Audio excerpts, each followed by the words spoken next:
This season's college football national championship epitomizes a tale as old as time. The overmatched underdog opposite the ferocious giant. David versus Goliath. No one expected TCU to be here. With preseason title odds north of 200 to 1, the Horned Frogs would be the unlikeliest of champions in modern college football. But even though they made it here, not many outside their own locker room think they can actually get it done. Let's go get one more. TCU opened as a 13-point underdog against Georgia, the largest point spread in any BCS or college football national title since 2002, when Miami was favored by 12 against Ohio State. And the Buckeyes won, perhaps a good omen for the Horned Frogs. But in terms of talent, the matchup is lopsided. Georgia boasts the second most talented roster in the country, while TCU doesn't even crack the top 30, ranking 32nd overall. But the games aren't played on paper, and if anyone knows that by now, it's the folks from Fort Worth. We're going to do exactly what we've done every game up to this point. We're going to prepare the best we can. We're going to play really hard. Our guys are going to play tough. On the other side, the Georgia Bulldogs, the defending national champions. The Dogs seeking a dynasty, looking to become the first program to win back-to-back titles since Alabama did it a decade ago. The defensive coordinator for those Crimson Tide teams, Kirby Smart, who's brought that same winning culture with him to Athens. Take the snap, take a knee, win the game! Since Smart took over in 2016, the Bulldogs have had 4 12-plus win seasons. They've had 50 players drafted, and this will be Smart's third national championship game. If we want any chance of winning a national championship, we have to play a lot better football, but we got to keep the resiliency and composure along with us. It's been the best college football playoff to date, and we've got one more game to go. Who will stand victorious when the fight is over? David or Goliath?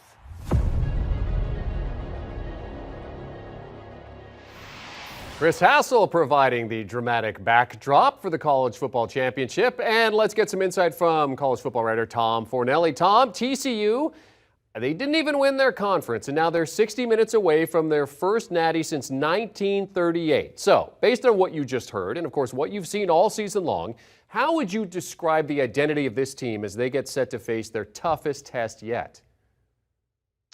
You know, it's a team with a lot of confidence and a lot of reason to be confident because as Chris went over in that intro there, like this is a team, if you look at it from a talent perspective, they're not the profile from what you're expecting to see in the college football playoff or what we have seen in the college football playoff. Because you look at Cincinnati last year, yes, they were a Cinderella. They came from the group of 5. They were not the typical playoff team. They also had 9 players on that squad get drafted in the NFL last spring. I don't know if there are 9 NFL draft picks, honestly, on this TCU team right now. And you look at the talent level, it is nowhere near what Georgia is as far as recruiting rankings and all that kind of stuff. But this is a TCU team that, as the year went on, has defied expectations, and its confidence level has just continued to rise because we've seen time and time again, during the regular season, they would fall behind, they would come back, and they would win games.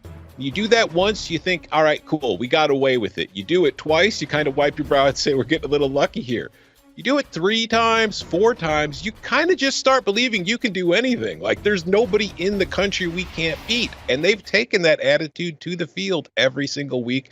They took it through the regular season, finished undefeated in the Big 12, reached the Big 12 championship. They lost that game, but they still got to go to the playoff. And last week, against the Michigan team they weren't supposed to beat, they went out and they beat them and they led the entire game. So now heading into the title game against Georgia, in which they're nearly 2 touchdown underdogs and nobody's giving them much of a shot to win, this is a position they've been in all season. They weren't supposed to be here to begin with. They weren't even a team that reached a bowl game last year, let alone a team that was expected to reach the college football playoff national title game. So they've got nothing to lose. That's how they've played all year, and I'm assuming that's how they're going to play when they take the field on Monday night. Yeah, when they played Michigan, they had a swagger about them. And, of course, we talked about the fact they went, 9 weeks without a bye week before making it to the college football playoff, where they at least had a bit of a break to reorganize themselves, and they looked really good against Michigan. But, Tom, what about this Georgia team? The 6th defending college football playoff champion to get back to the title game to defend their title. When you look at them year over year, where are they in comparison to last year's title winning team? I don't think they're as good as last year's team was overall, but I don't think the difference is that big or as big. If you look at last year's defense, we talk about the 2021 Georgia defense as being one of the best defenses of all time at the college level, if not the best. And they lost a ton of players from that unit, moved down to the NFL, and defensively, the Bulldogs haven't been quite as good as they were last year. They're still one of the best defenses in the country, but they're not up to last year's level. What isn't paid as much attention to is the offense got better. Last year, this was a team where the biggest question was, can they score enough points against elite teams? You kind of ignored the fact that if you looked at a lot of the advanced metrics, they were a top 5 team offensively last year in a lot of key areas. But Stetson Bennett was somebody who was overlooked as something of a detriment to what this offense can do. He's a Heisman finalist this year, and while you can debate whether he deserved to be till the cows come home, the fact is he's improved as a player, and he does with coming into clutch situations like we talked about with TCU. We've seen Stetson Bennett have kind of rough games, but when the fourth quarter comes around and Georgia needs him to make plays, he is making plays. He did it in the title game against Alabama last season. He did it last week against Ohio State with his team down 2 scores, a situation that Georgia is not used to being in. He did not panic. He led them back. They got the win. They are here. So overall, I think offensively, this team is a little bit better. They're a little more dangerous in the passing game. They've got a little more talent at the receiver position. Defensively, they're not quite as good. But when you put it all together, I still think this is the best team in the country, and I think they should win this game. I don't know that they will win this game. Yeah, 12.5-point favorites as of Friday afternoon. Worth noting, if they win, it'll be history. No defending CFP champion has successfully defended their title in this particular championship era. All right, let's talk about some matchups here. TCU wide receiver Quentin Johnston went off versus Michigan last week. 6 receptions, 163 yards, and a tutty. How tough of a matchup is he for Georgia's defensive back, Kelee Ringo? I think this is going to be a very key thing to watch because you mentioned Johnston's numbers last week. Of those 160 yards receiving, I think about 115 of them came after the catch. That is where he is the most dangerous in the open field with the ball in his hands. He's capable of breaking big plays. But we saw last week, Kelee Ringo, when he was covering Marvin Harrison Jr., he was struggling. And Kelee Ringo, for as talented as he is, he's also a large defensive back. He's 6'2", about 215, 220. He's probably more of a safety than he is a corner, but he plays corner in this Georgia defense. And he has struggled at times covering receivers that are kind of tacticians, the excellent route runners, the guys who've just mastered the craft, which is what Marvin Harrison Jr. is. I don't think Quentin Johnston, as talented and as good as he is quite the level of route runner that Marvin Harrison is. He's more of a guy that gets schemed open in that offense. They get the ball into his hands, and then they let him go do what he does, which is just create plays. So whether Kelee Ringo is able to stick with him and, more importantly, make the tackle in the open field when he does get the ball, because that is one thing we saw last week Michigan really struggle with against TCU. Players got in the open field. Michigan missed tackles. Big plays happened. Kelee Ringo is going to have to stick with Johnston, follow him all over the field because they move him around a lot, both pre-snap and in motion before the snap.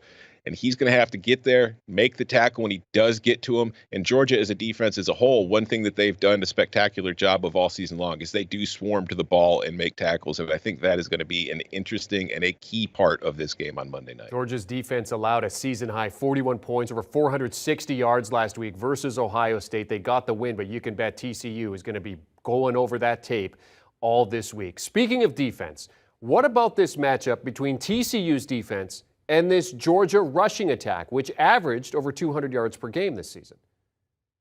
Yeah, this is an interesting matchup to watch, too, because last week, there's a lot of talk about TCU runs the 3-3-5 defense. And the one thing everybody knows that 3-3-5 defenses struggle against is offensive teams that are running 2 tight end sets because they can out-physical them at the line of scrimmage and kind of overpower them, whereas the 3-3-5 was designed to stop the kind of spread offenses that you see a lot in the Big 12, which is why TCU adopted it, and pretty much everybody in the Big 12 has adopted it over the last 15 to 20 years. But last week against Michigan wasn't able to overpower TCU at the line of scrimmage. Some of that was due to the fact that the Wolverines lost Luke Schoonmaker early in that game, and they were already thin at the tight end position, and they kind of had to change up their approach. But even before that happened, you saw TCU's front seven outside the very first snap of the game.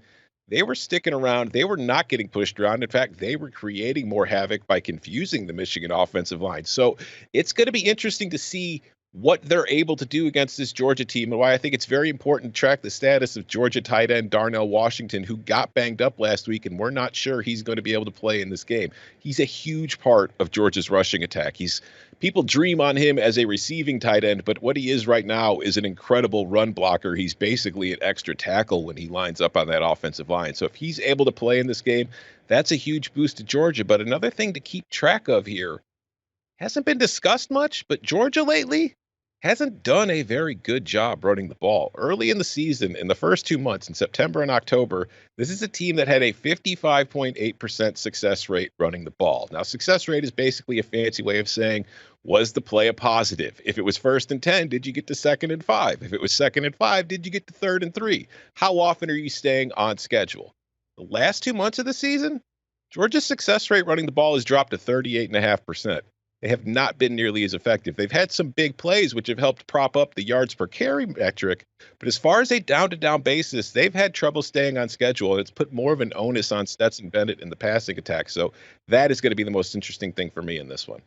Yeah, we mentioned the average 200 yards per game, but they were held to 135 last week as a team versus Ohio State, to your point. College football writer Tom Fornelli discussing the College Football Playoff Championship coming up Monday night from SoFi Stadium in Inglewood, California. The Bulldogs listed as 12.5-point favorites as of today. Georgia looking to become the first repeat champion since Alabama back in 2011 and 2012. They would be the first repeat in the CFP era. TCU, of course, looking for their first natty in over 8 decades. Do you want a sports network that delivers everything that matters about the game? The highlights, the picks, the instant analysis, no yelling, no fake debates, no politics. Hit the subscribe button and never miss a moment.